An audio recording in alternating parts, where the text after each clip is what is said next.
claimed by the Somali Islamist rebel group Al-Shabaab.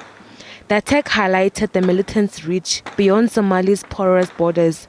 The gunmen attacked the luxury shopping mall in the capital, tossing grenades, shooting shoppers, and held parts of the building for 4 days.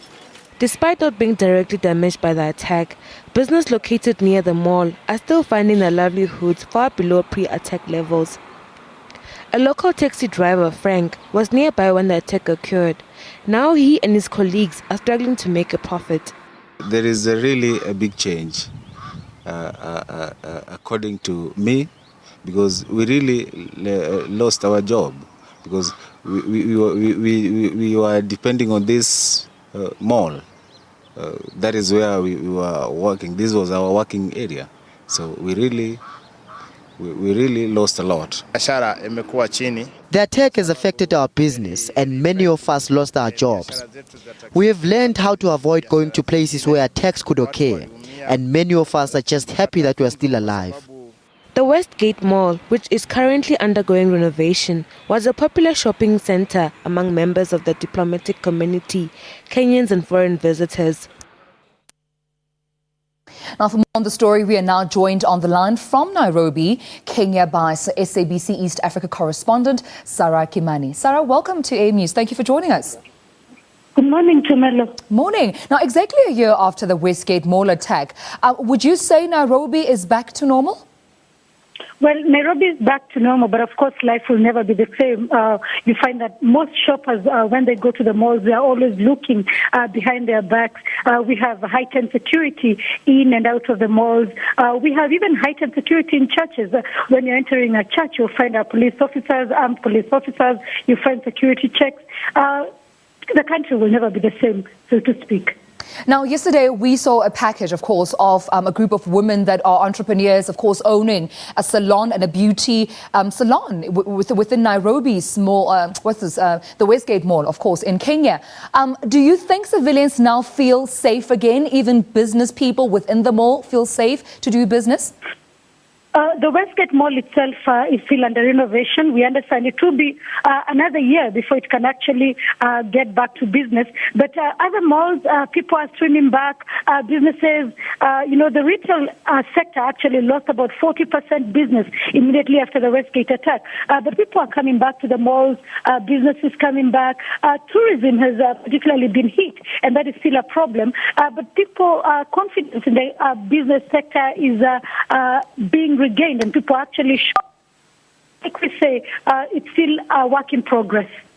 Now, a year after the Westgate Mall attack, Sarah, what is happening there today to commemorate this day? Well, the events are very low-key. Retail giant Nakumatt, which lost 3 of its staff members, actually held prayers in all its 50 branches across East Africa. Then at the scene of where the Westgate attack happened, we've been having people bringing flowers. We've been having some of those who lost their loved ones coming to light candles. The government of Kenya has particularly been very quiet, probably because they do not want to glorify the events of that day. But private individuals are holding various activities. Also, in one of the big recreational centers we have in a forest, we will be having prayers later in the day. Some of the victims expected to give the testimonies from there. And after today, do you believe that Kenyans will find closure?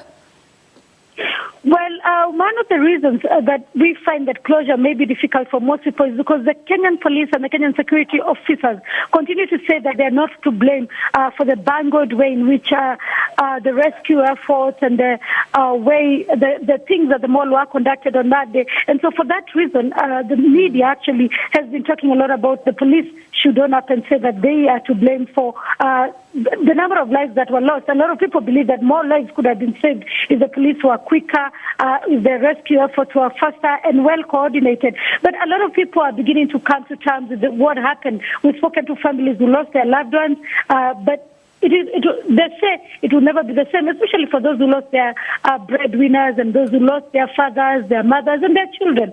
But closure, slowly by slowly, a year on, it's still difficult to say that guys have recovered totally.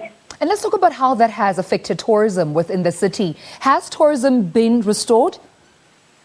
Well, the reason tourism has been hit is because even after the Westgate Mall attack, we have had several other attacks, grenade attacks in the city, grenade attacks in the coastal town of Mombasa, which also happens to be one of the main tourist attractions in the country.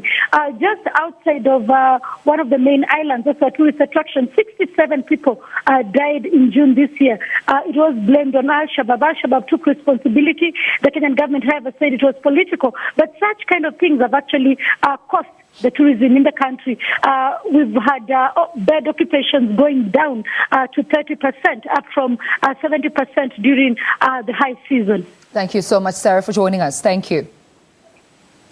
Now, that was our East Africa correspondent, Sarah Kimani, updating us, of course, a year after the Westgate Mall attack in Nairobi in Kenya, informing us that Kenyans rather, and of course citizens within Nairobi are finding it very difficult to find closure. Telling us more about how the tourism has been affected within the city since the attack, and the Al-Shabaab militant group taking responsibility of 67 people killed in this past June alone. Thank you so much, Sarah, for that update.